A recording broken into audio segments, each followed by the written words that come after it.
Sebelum lanjut ke videonya, jangan lupa untuk bantu like dan juga subscribe-nya cuy. Dan bagi kalian yang mau request anime buat gue edit atau gue bahas, boleh sambil traktir gue kopi di sini. Linknya gue taruh di deskripsi. Oke, lanjut ke videonya cuy.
Terima kasih sudah menonton video ini sampai habis.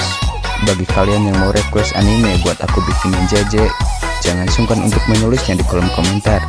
Dan pasti aku bakal bikin editannya sebagus mungkin. Sampai jumpa di video selanjutnya.